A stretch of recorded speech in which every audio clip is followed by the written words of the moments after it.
नमस्कार साथियों, स्वागत है आप सभी का एक नए वीडियो के साथ में।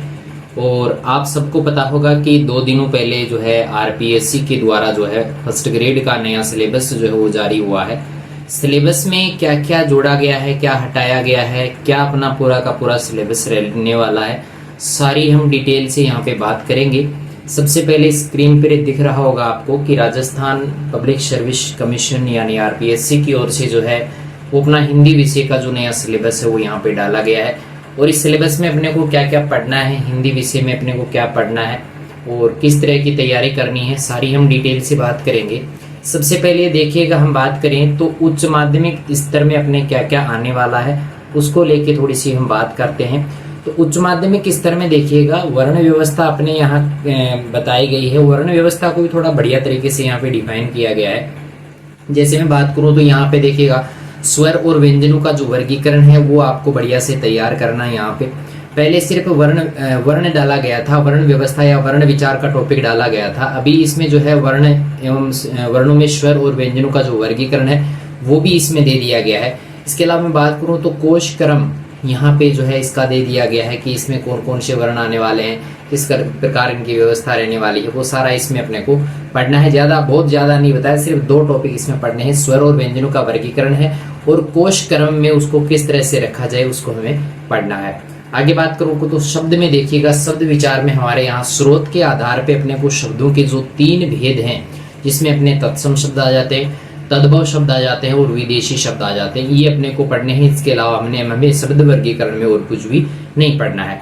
बात करें आगे शब्द वर्गीकरण में, एक अपने व्याकरण के आधार पे जो है पूछा गया है। तो व्याकरणिक दृष्टिकोण से अगर हम देखें तो यहाँ पे आपको संज्ञा पढ़नी है, सर्वनाम, विशेषण, क्रिया, और इन सभी के भेद हैं भाई।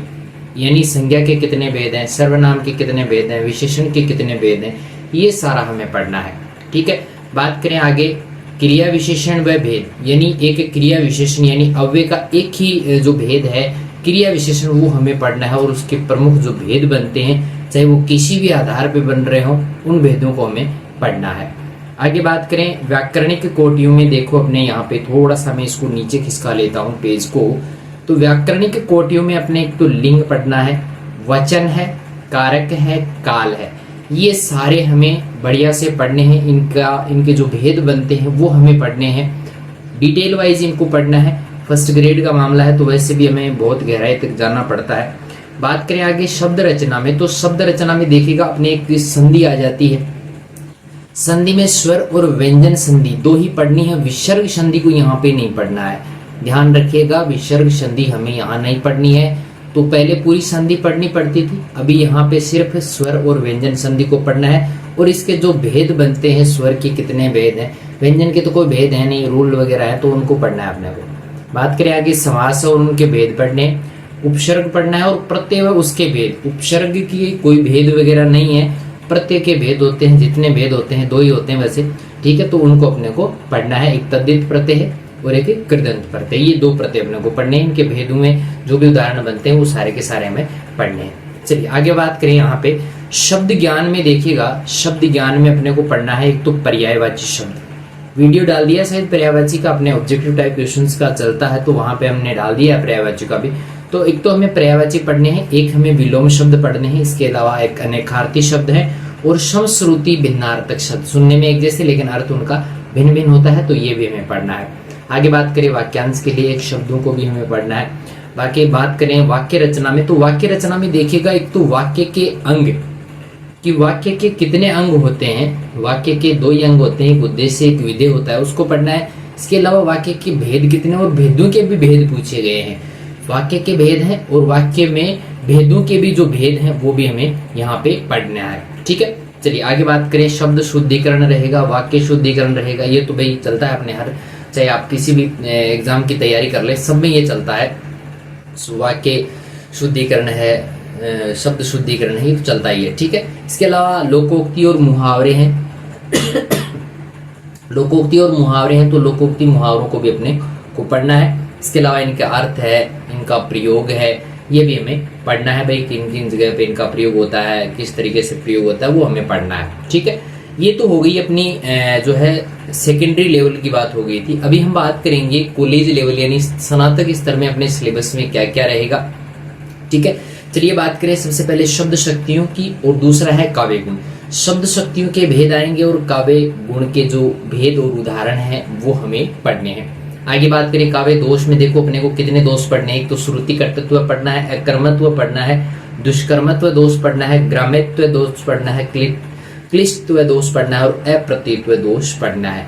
हमने शुरू में बात की थी कि हम आपको ये भी बताएंगे कि किस तरीके से आपको पढ़ना है, तो यहाँ पे ये भी ध्यान रखिएगा कि पहले आप जो है इनको बढ़िया से पढ़े, फिर हमारे जो वीडियोस डाले जा रहे हैं जिनमें हम ऑब्जेक्टिव टाइप क्वेश्चंस लेके आते हैं उनको भी आप बढ़िया से तैयार कीजिएगा।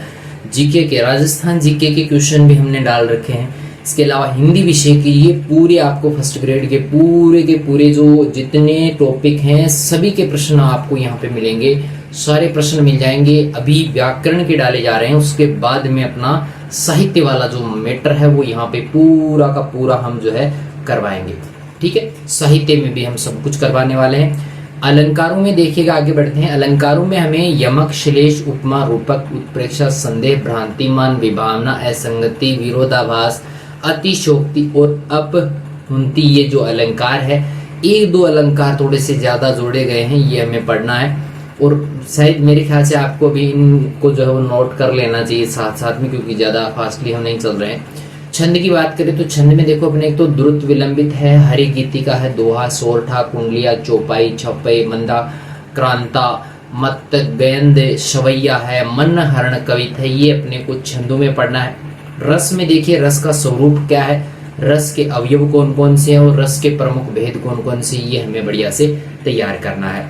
आगे बात करें इतिहास को लेके, साहित्य के इतिहास में देखिएगा, साहित्य के इतिहास में इतिहास लेखन की परंपरा, इसके प्रमुख ग्रंथ और उनके लेखक, इसके अलावा इसका आरंभ कब हुआ था हिंदी साहित्य का, काल विभाजन और नामकरण, ये सारा ही आ गया इसमें साहित्य में।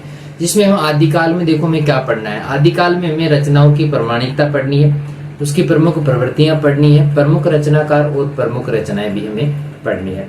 भक्ति काल पढ़ना है तो भक्ति काल में हमें भक्ति का उद्भव, विकास और दार्शनिक पृष्ठभूमि पढ़नी है। इसके अलावा संत काव्य में अपने को संतों की प्रमुख प्रवृत्तियां, कवि और उनकी प्रमुख रचनाएं हैं। सूफी में भी सेम रहेगा, प्रवृत्तियां, कवि और रचनाएं। राम भक्ति काव्य में भी ऐसा ही है और कृष्ण भक्ति काव्य में भी सेम रहेगा। ऑब्जेक्टिव टाइप क्वेश्चंस अपने चैनल पे आपको मिल जाएंगे। रीतिकाल की मैं बात करूं तो रीतिकाल में देखो रीतिबद्ध है, रीति सिद्ध है और रीति मुक्त है, ये तीन तरह के कवि हैं। इनकी प्रमुख, इन कालों की प्रमुख कवि प्रवृत्तियां हैं, इनके प्रमुख कवि और प्रमुख रचनाएं, ये सारी आपको याद करनी है।